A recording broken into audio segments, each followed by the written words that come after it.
Listo. Ahora sí, chicos, comenzamos después de los pequeños problemas técnicos. Bienvenidos de sus vacaciones, espero que hayan descansado y se hayan relajado y sobre todo lo que más me interesa es que hayan agarrado un poquito más de energía para pues cumplir esta recta final que nos queda. A manera de recordatorio sobre las actividades que tenemos pendientes, todavía tenemos esta sesión del 6, 13 y 20 de abril. Sin embargo, el siguiente fin de semana, 13, 14, son los días que tenemos asignados para el examen final. Recuerden qué va a contener el examen final. Hacíamos las dinámicas de participación en su momento, van a venir las preguntas que estábamos mencionando ahí y preguntaremos aspectos sobre las bacterias. El día de hoy vamos a comenzar con virología, sin embargo, en el tema de virus, lo único que voy a preguntar es lo siguiente, permítanme tantito. Si ustedes se van a lo que es su portal de Classroom, ya van a encontrar disponible la presentación, que es parcial. Les recomiendo que todavía no la vayan a descargar finalmente. Un segundito. Y adicional a eso, van a observar que tenemos este video de virus, que son las generalidades.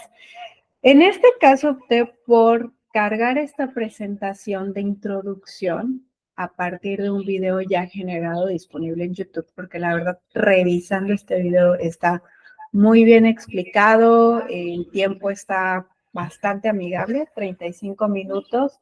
Entonces, el examen en cuanto a las preguntas refiere, nos basaremos en este, ¿de acuerdo? Ahorita en clase vamos a revisar algunos virus que finalmente hay muchísimos virus. Les pedía su paciencia la sesión pasada, ¿no? Que les decía que desgraciadamente pues son tantos que como las bacterias, son un montonal de microorganismos que muchos están descubiertos, otro tanto están desconocidos. Empezamos con parvovirus. Los parvovirus son, pues, agentes víricos, virales, sencillos. Entonces, parvovirus nosotros probablemente lo ubicamos mejor por que atacan nuestras mascotas, ¿no? De hecho, a ellos le ponen, a los perritos le ponen la vacuna para parvovirus, porque en dado caso de no contar con esta vacuna y tener el contacto con este virus, puede resultar para ellos letales. Para nosotros también, sin embargo, dentro de la ventaja, por así decirlo, que tenemos es que parvovirus B19 es el virus que es atacante hacia nosotros. ¿Por qué? Porque genera una situación conocida como el eritema infeccioso o también se le conoce como la quinta enfermedad. También existe otro parvovirus que se conoce como bocavirus, algo así, si no mal recuerdo. La verdad es que ahí el objetivo no es realmente complicarnos con ese, sino más bien ubicar bien qué hace parvovirus B19. Dentro de las características de la etiología de parvovirus, les decía de manera inicial, pues afecta a las mascotas y pocas veces a los humanos. Entonces, de parvovirus está, podríamos decirlo como un virus cosmopolita, está presente en diferentes entornos, puede sobrevivir dentro de diferentes características. De hecho, pues puede estar en el piso sin ningún problema y vivir. Entonces, dentro de las características estructurales son virus que tienen una forma icosaédrica, son desnudos. ¿Qué quiere decir que son desnudos? No van a contener una membrana que le pueda conferir mayor protección. Son súper pequeñitos en términos generales los virus. Aquí en lugar de hablar de micrómetros o micras, hablamos de nanómetros, son mini. Tienen un peso molecular, la verdad no lo recuerdo muy bien, pero es una cosita igual mínima, y tiene cubiertas proteínicas y genoma de DNA lineal de una hebra. Ahorita, perdón que obvie algunas cosas, insisto, van a estar contenidas en la presentación que ustedes van a consultar de YouTube, pero los virus en términos generales, aquí me gustaría aclarar lo siguiente. Obsérvenlos ustedes como si fueran unos extraterrestres, ¿no? Básicamente, porque de verdad que son microorganismos bien extraños, o sea, de verdad como sacados de ficción. ¿A qué me refiero con esto? Ellos en sí necesitan un huésped, ¿no? Porque ellos no cuentan con la maquinaria enzimática para vivir por sí solos. Entonces, insisto, es como si llegara el alien a nuestro cuerpo, a una célula, para poderse replicar. Esa es una característica bien curiosa de los virus. De hecho, antes se les consideraba como seres vivos hasta que se dieron cuenta de esta característica. Otra característica de los virus es que pueden poseer diferentes formas, ya lo verán en el video, pero van a encontrar ciertos términos de forma constante en cuanto a las descripciones de algunos virus, como si son desnudos o tienen una cubierta, si son DNA o RNA contenientes, ¿qué más? Creo que son dentro de las características principales, ¿no? Ahorita para que vayamos ubicando estos términos. Y también, de hecho, de los virus, a pesar de que son muy viejos, antiquísimos, realmente por el tema del tamaño es que antes no se conocía mucho de ellos al respecto, ¿sale? Entonces aquí ya nada más pequeño dato cultural del día que podemos mencionar. Entonces, regresando a parvovirus, fíjense, en 1983, sí ya tiene algo de tiempo, pero tampoco es como si dijera en 1500, en 1800, ¿no? Teníamos bacterias que en 1800 eran descritas. Pues no, aquí en 1983 se asocia al parvovirus B19 con una situación infecciosa que les decía, la quinta enfermedad. Entonces, pues se empieza a estudiar más este tipo de parvovirus por las complicaciones que genera, ya las platicaremos, pero pues muchas veces estas se traducen incluso en muerte, sobre todo en bebitos, y también puede generar anemia, sobre todo en aquellos pacientes que se encuentran inmunocomprometidos. Entonces, aquí ya, dentro de las características epidemiológicas, bueno, les dije como de forma general, ¿no? Pero, a ver, es que, déjenme decir, ¿no?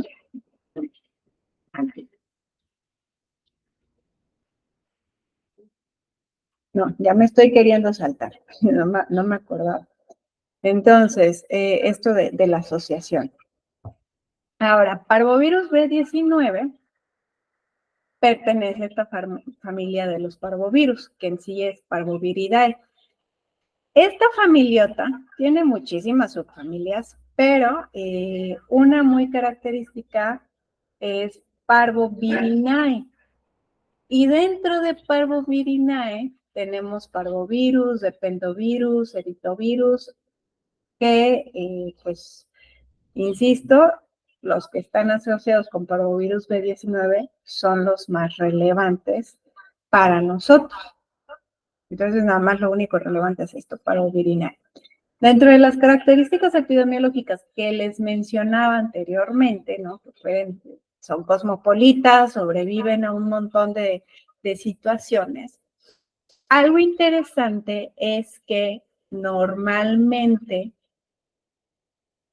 en sitios donde hay aglomeración de personas, por ejemplo, orfelinatos, estancias infantiles, asilos, pues pueden generar brotes.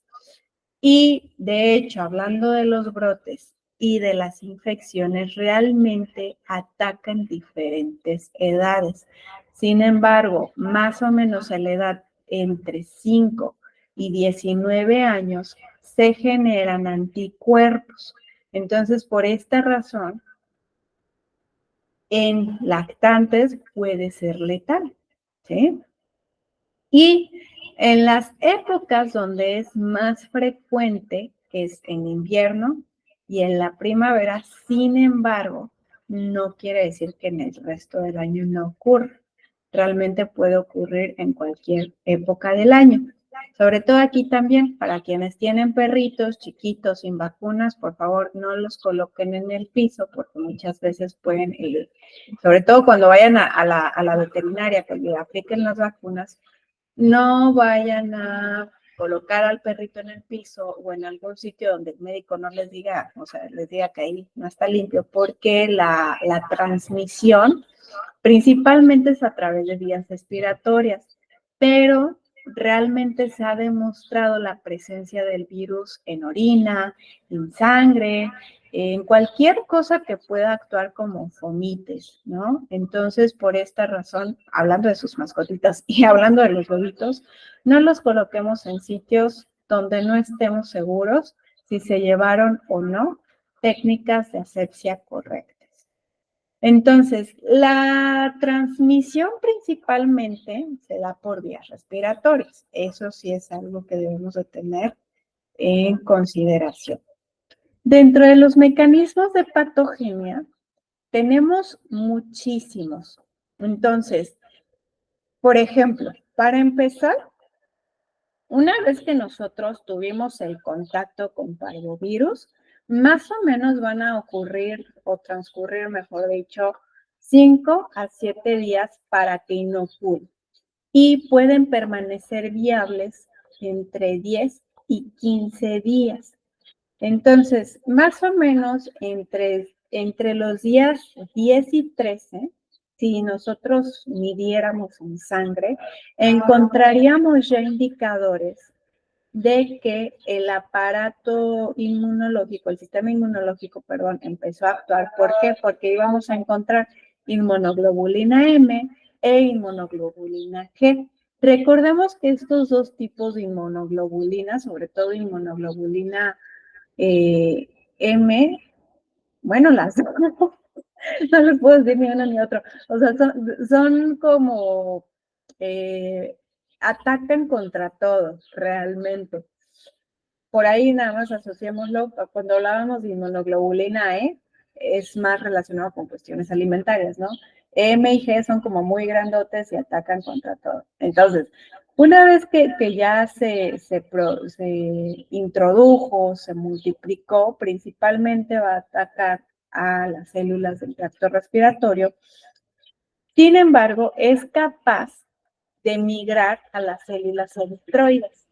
Entonces, una vez que llega a las células eritroides en la médula ósea, se puede propagar, ¿no? Puede generar una viremia, ¿no? Básicamente. Entonces, aquí algo característico es el receptor celular para el virus, que justamente es un receptor que tiene el nombre del antígeno del grupo sanguíneo P globósido. ¿Por qué? Porque este es el responsable, bueno, para empezar, este se expresa en los eritrocitos, en células madre eritroides, en células endoteliales, incluso en la placenta o en el corazón. Entonces, este es importante porque va a actuar como el que lo va a recibir y en donde se va a multiplicar el virus. Básicamente, ¿no? Por esta es la razón que ataca a los eritrocitos y este tipo de células principalmente. Entonces, una vez que el virus ataca, lo que va a generar es una muerte celular, desgraciadamente. Y si estamos diciendo que ataca eritrocitos, pues naturalmente si hablo de una destrucción celular es de una destrucción de eritrocitos, pero también va a obstaculizar la producción adecuada de eritrocitos y se va a producir, o mejor dicho, se va a replicar de forma tan intensa que produce viremias en etapas. Normalmente da una etapa y 2, una segunda etapa, siendo la segunda etapa donde el daño es más evidente, pero puede hasta producir una tercera etapa, no queda únicamente en esto de la primera fase. Entonces, la enfermedad a grandes rasgos de este virus, parvovirus, se considera bifásico. ¿Por qué? Porque la primera etapa o la primera fase se da 15 días después de que inoculó. ¿Y qué va a ocurrir? Vamos a tener fiebre, malestar general, mialgia, pero recuerden, ataca células eritrocíticas. Entonces, la segunda fase, y es la más crítica, que normalmente se da a los 20 días, y vamos a tener exantemas y atrialgias, entre otras, de hecho, más relevantes. Pero, pues, también se puede producir reticulocitopenia. Obviamente la hemoglobina va a estar, pues, por el suelo, ¿no? Muy, muy bajita. También puede traer alteraciones como trombocitopenia, neutropenia, entre otros.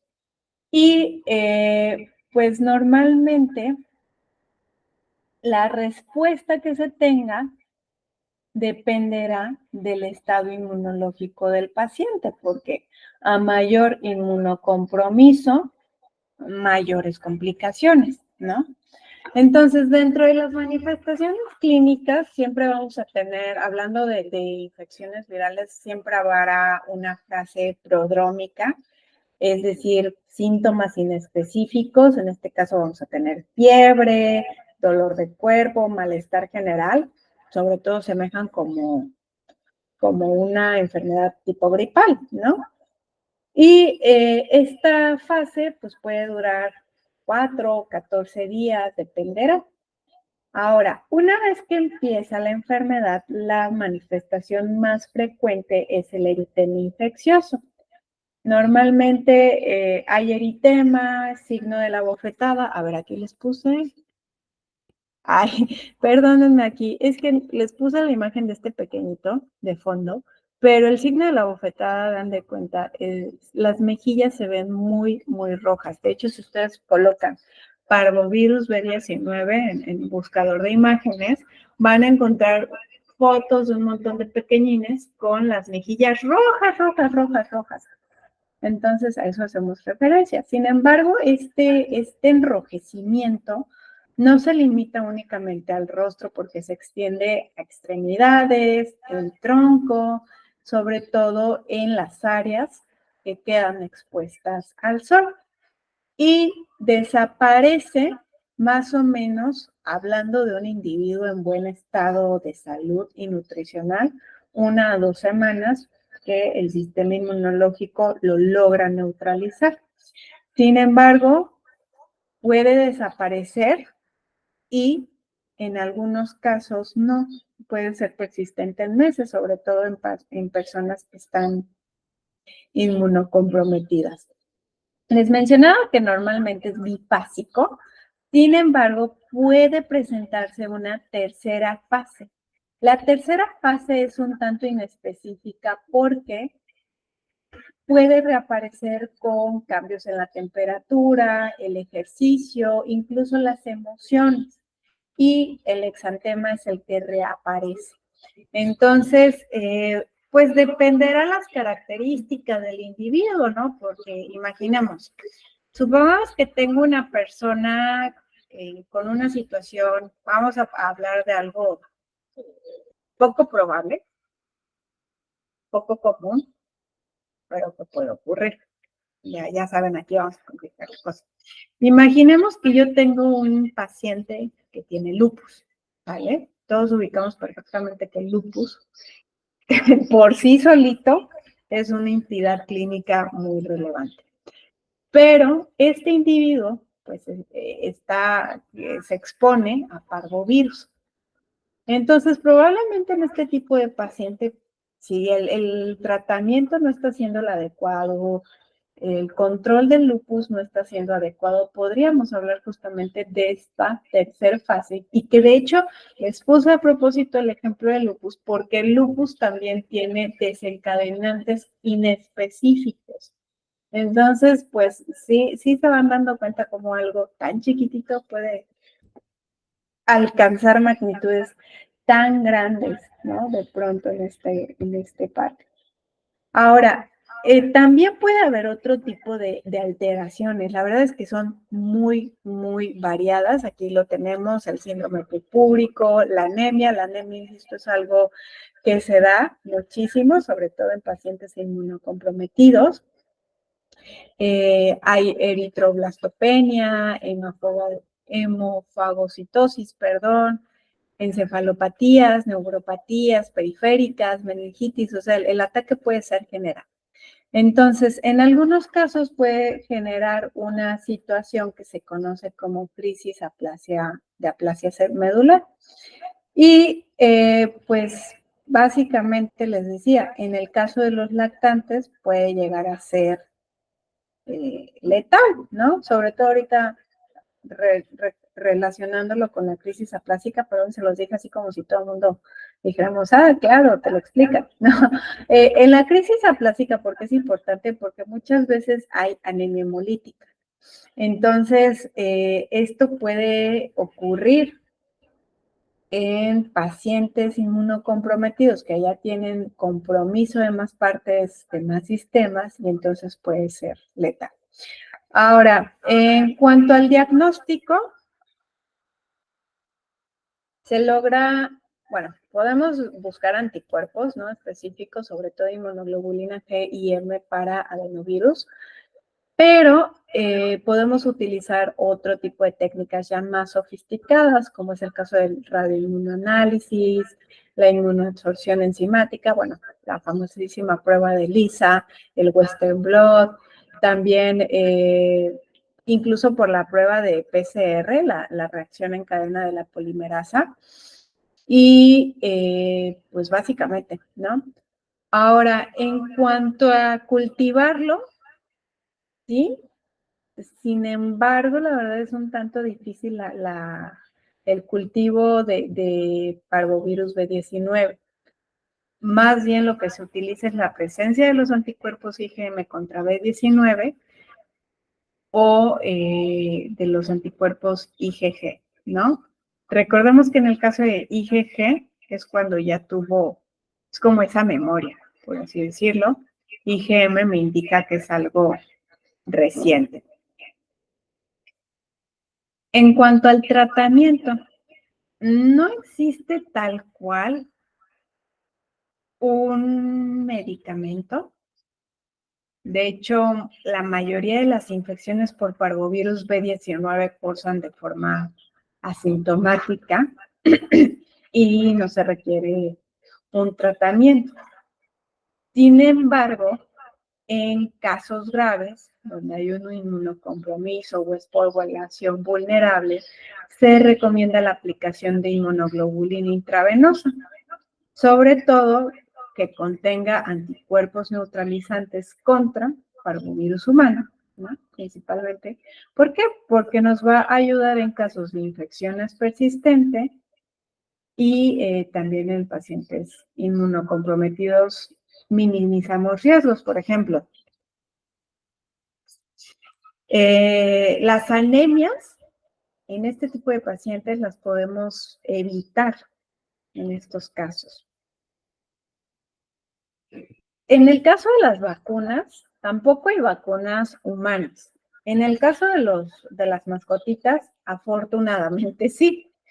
Entonces aquí la recomendación, sobre todo ustedes, nosotros somos promotores de la salud, evaluar las esferas que componen al ser. O sea, si ustedes tienen les voy a poner un ejemplo muy probable. Llega con ustedes un paciente a revisión por alguna situación y a lo mejor, si ustedes se quedan únicamente pensando en el paciente, pues bueno, lo siento por ustedes, pero tienen que pensar en todo, a ver qué tal si me llega una mujer que tiene un bebito de unos 4, bueno, no, hablamos de unos 6, 7 meses que ya anda empezando con el gateo el bebito. Y que aparte acaban de comprar un perrito, ¿sale? Ya se están dando cuenta cómo de pronto las cosas pueden alcanzar una magnitud interesante. Si damos por obvio y por hecho las cosas, diríamos, ay, pues obvio lo vacunó, pero imaginen que esta persona no sabe de la importancia de la vacunación, incluso en tus mascotas, que puede afectar al pequeñín, ¿vale? Entonces, si bien parvovirus, insisto, no lo minimicemos, si bien no ataca en gran magnitud a las personas, en algunos casos sí. Entonces, por esos pequeñitos siempre hay que tenerlo en consideración, por esas minorías. Ahora, otros virus relevantes que tenemos son los adenovirus. El nombre, de hecho, aquí pequeño dato ñoño y técnico que se van a llevar el día de hoy, es que los adenovirus se observaron por primera vez en 1953, o sea, sí ya tienen tiempo, pero tampoco lo sentimos tan lejano, o sea, no puedo decir que ya pasaron 100 años, apenas, y de hecho se obtuvieron de adenoides y de las amígdalas de niños, entonces por esta razón tienen este nombre de adenovirus. Sin embargo, el hecho de que se llamen adenovirus no quiere decir que únicamente van a atacar esa parte. Sí, atacan principalmente vías respiratorias, pero pueden atacar más partes, ¿de acuerdo? Para que no se vayan como con la impresión de. En cuanto a adenovirus, tiene diferentes géneros, que aquí no, la verdad que el objetivo no es que se aprendan los géneros realmente. Más bien me gustaría destacar la forma, a ver, aquí no se los puse. Bueno, perdón que me salte, pero quiero que observen la forma tan curiosa que tiene. O sea, tiene una forma icosaédrica, dentro de su envoltura no tiene una envoltura lipídica, entonces esto los hace más susceptibles y tienen un diámetro chiquitito, más o menos de unos 70, 80 nanómetros. Ahora, pueden ver que tiene como la imagen de muchas bolitas, ¿no? Normalmente contiene 252 capsómeros, de los cuales la gran mayoría van a formar exones y solo 12 forman pentones. ¿A qué me refiero con los exones y a qué me refiero con los pentones? Alcanzan a ver ustedes, pues esas formas como hexagonales que tiene. Bueno, la imagen yo sé que no es la más bonita, ¿verdad? Porque parece que fueran tres puntitos, ¿no? Pero los exones hace alusión a lo que va en esta parte y los pentones son como estos bastoncitos que vemos ahí. Los pentones normalmente están agrupados en 5 y entre los pentones hay una base pentona y una fibra que tiene las proteínas de adherencia viral, que esta proteína de adherencia viral contiene hemaglutinina, que pues esto le ayuda a su actuación principalmente. Ahora déjame regresar. Entonces, pues bueno, aquí me fui directamente a la imagen para explicar todo esto que vemos nosotros acá. Dentro de sus características es que tiene doble cadena de DNA. Les decía que es normal que de pronto con los virus escuchemos esto, que tiene cadenas de DNA o RNA. Ahora, algo característico de estos virus es que tienen antígenos proteicos de localización, sobre todo en su cápside. Tenemos alfa, beta, gamma y épsilon. El antígeno alfa es un grupo específico común a todos los adenovirus humanos y normalmente está en el exón. En el caso del antígeno beta, se localiza en lo que es el pentón, y este antígeno beta es responsable de la toxicidad y de la acción citopática temprana. El antígeno gamma se encuentra justamente en la hemaglutinina y el épsilon se ubica en la superficie del virión. Entonces, también gracias a estos antígenos es que puede tener su efecto, bueno, todos estos mecanismos de patogenia principalmente. Déjenme recordar si no se me pasa algo relevante. No, creo que es como lo más relevante de adenovirus. Entonces, no es cierto. Ya me ando saltando. Sí, se me pasaba algo muy importante, que de hecho es el ciclo de de adenovirus. El ciclo de adenovirus, pues básicamente en su biología tiene 4 fases. Una fase de infección, una fase de eventos tempranos, eventos tardíos y de ensamble viral. ¿A qué nos referimos por esto? Cuando hablamos de la infección, es cuando se van a fijar a los receptores de la célula del huésped. Es como si colocaran ahí su pegamento, ¿no? Luego, finalmente, se van a endocitar y a través de este proceso, el genoma se va a quedar en el núcleo. Recuerden que ellos como que hackean el sistema de nuestras células. Va a dar lugar a la aparición de la fase de eventos tempranos que se expresan los ácidos mensajeros del virus, el RNA mensajero y proteínas para que se dé la transcripción y se sintetice el RNA. Mientras que en la fase de eventos tardíos se sintetiza el DNA y se van codificando las proteínas del virión y las proteínas no estructurales de la cápsula. Por último, en la fase de ensamble se van a organizar los capsómeros, se van a organizar esto que vemos de la estructura, ¿no? Los exones y los pentones, para pues, liberar básicamente la estructura completa del virus y dar lugar a nuevos virus. Entonces, no se me vayan a ir con la impresión por el nombre, porque suena como, eventos tempranos, la primera manifestación, eventos, no. O sea, aquí hablamos de que llega, se adhiere a la célula, va a entrar justamente al núcleo. En eventos tempranos, el que va a jugar un papel importante son los ácidos mensajeros, el RNA mensajero, para dar lugar a la transcripción. Gracias a esto se sintetiza el DNA y se van a codificar las proteínas. Y el ensamble viral, pues es ya esta parte de que se organiza la estructura del virus y se libera. ¿De acuerdo? Ya me quiero saltar aquí la diapositiva. A ver, espérame. Listo, y ahora sí. Les prometo que ya llega la última. Dentro de la epidemiología se transmite por diversas vías, sobre todo las vías aéreas, pero también se puede transmitir por vía fecal-oral, incluso el contacto de persona a persona contagiada, ¿no? También en los aerosoles e incluso el agua.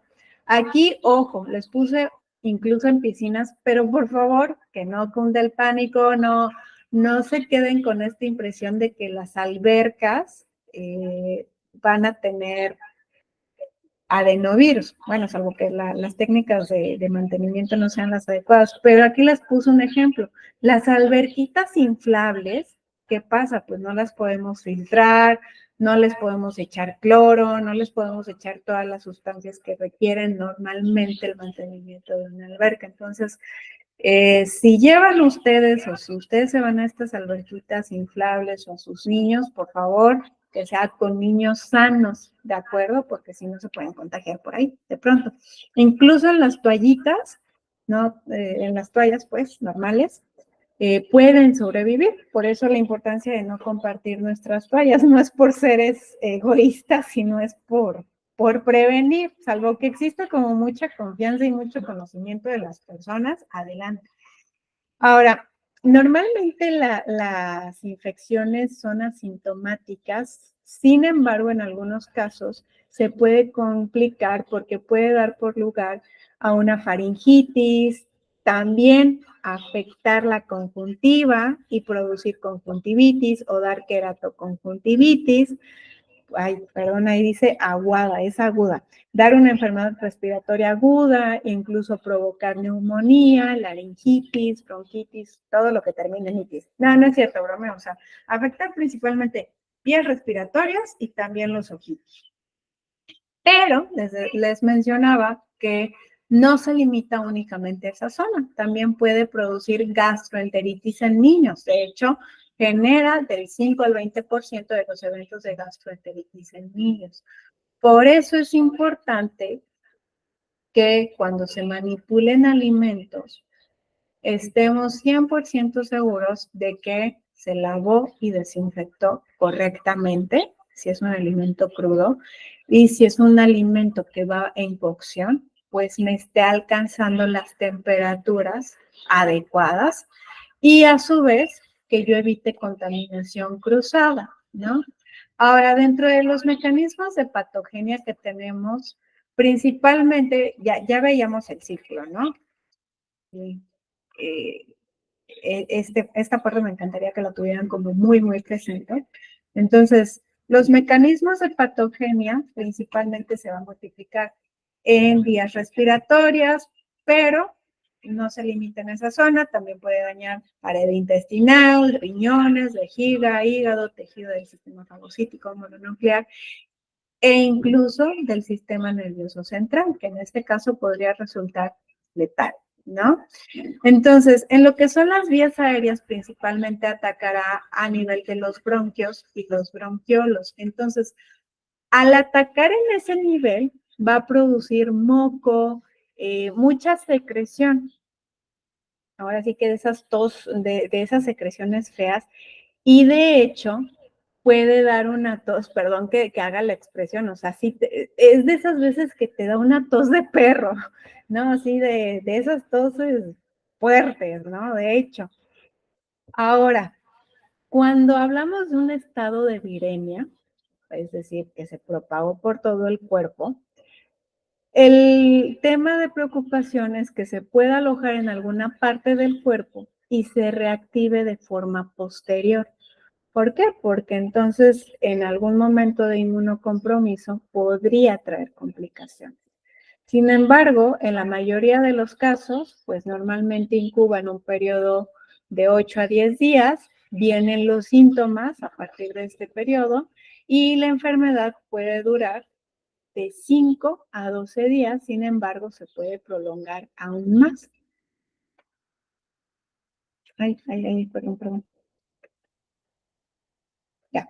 Entonces, insisto, da muchísimas manifestaciones clínicas, sobre todo ténganlo presente en esta parte de faringitis febril aguda, es la más frecuente, pero no se limita en esa zona. De hecho, aquí les puse otra manifestación que es interesante, el CRUP. El CRUP no es exclusivo de adenovirus. ¿El CRUP a qué nos referimos con este nombre tan rimbombante? Pues es este proceso inflamatorio agudo que aparece de forma repentina y afecta la parte media del árbol respiratorio. Entonces, se genera una obstrucción y al generar esta obstrucción va a dar molestia para respirar y también esta tos perruna, ¿no? De hecho, si ustedes lo consultan en la literatura, lo van a encontrar así, tal cual, la manifestación de tos fuerte o tos perruna.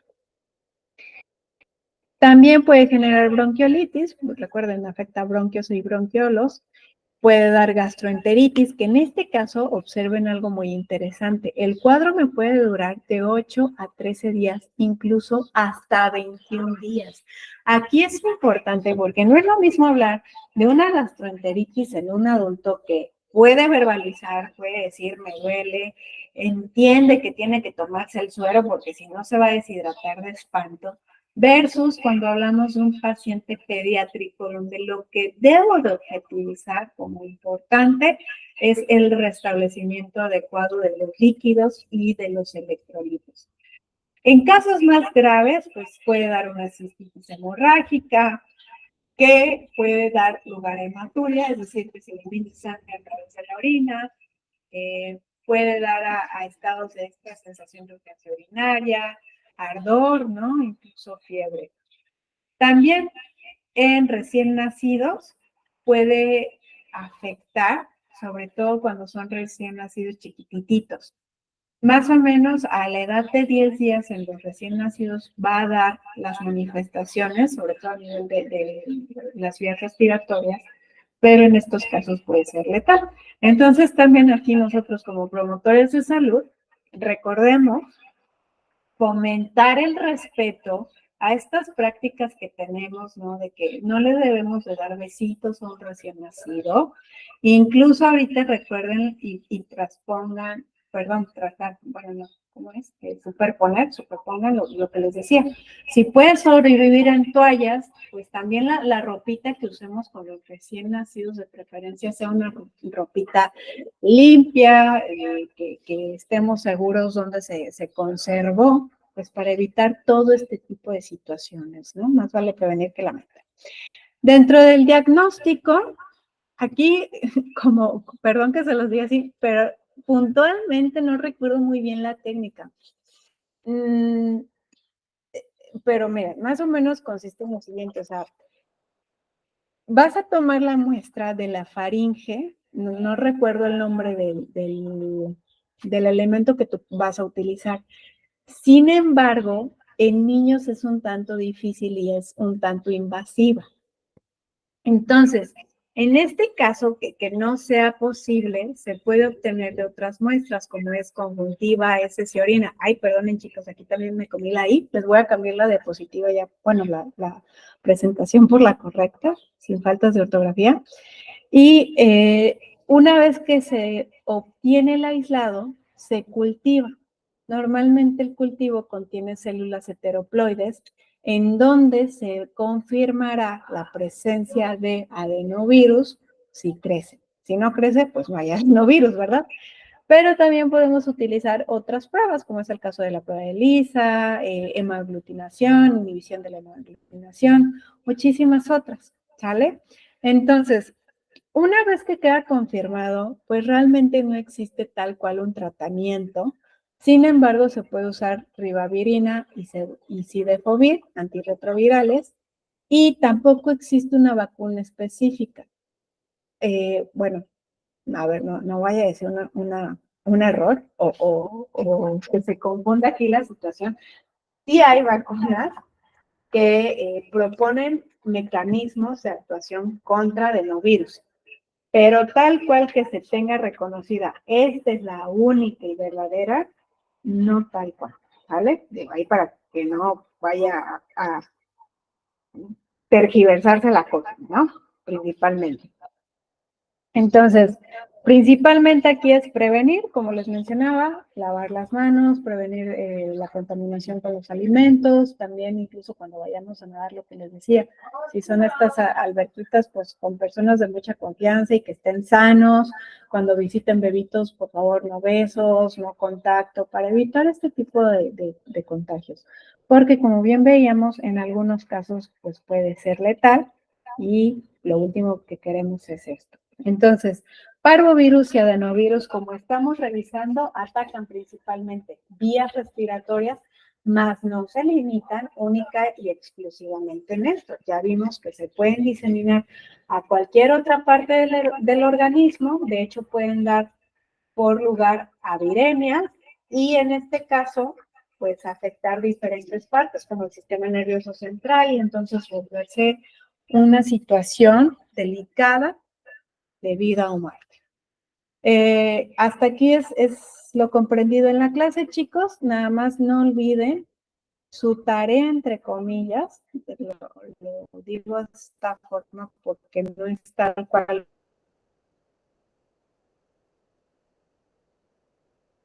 una actividad que ustedes vayan a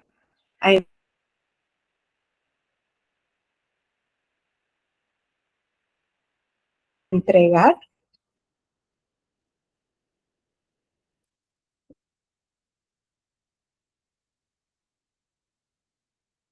La tarea en cuanto cargue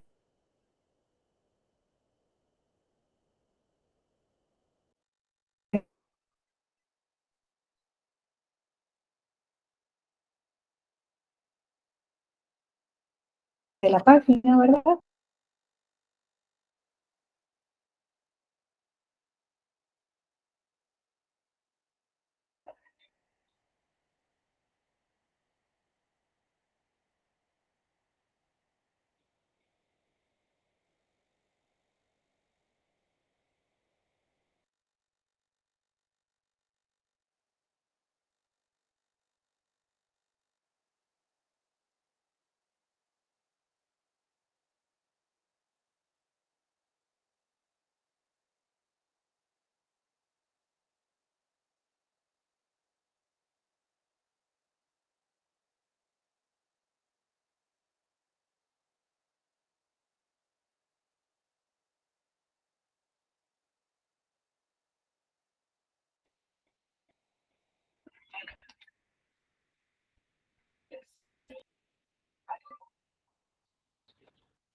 no saca, pero bueno, semana por darle la materia, presentación de unidad, y ahí está corriendo el video. Ese video lo van a consultar y van a tomar anotaciones de, ay, por ahí vi que fue manera no sé si fue en algún lugar, ¿no? ¿Cuál era la tarea? Es que no la escuché bien. Es que no era tal cual como tarea. Digo que es tarea porque es una actividad que tienen que hacer, es revisar ese video que está, el de virus, generalidades, y tomen nota del video, porque de ese video van a venir algunas preguntas del examen. Digo que no es tarea porque ustedes no me van a entregar un resumen o algo por el estilo.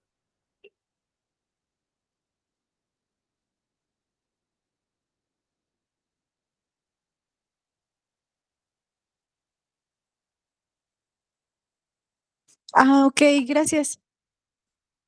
Ok, chicos, pues nos vemos la siguiente semana. Recuerden, el examen es día 13 y 14, es asíncrono, es decir, lo respondemos después, o sea, fuera del horario de clase. Si por alguna situación no pueden resolver el examen en esos días, no sé, que se les fue el internet, contingencia ambiental, yo qué sé, avísenme a la brevedad para poderles auxiliar y fijar un plazo. Cuídense mucho, les mando un abrazo.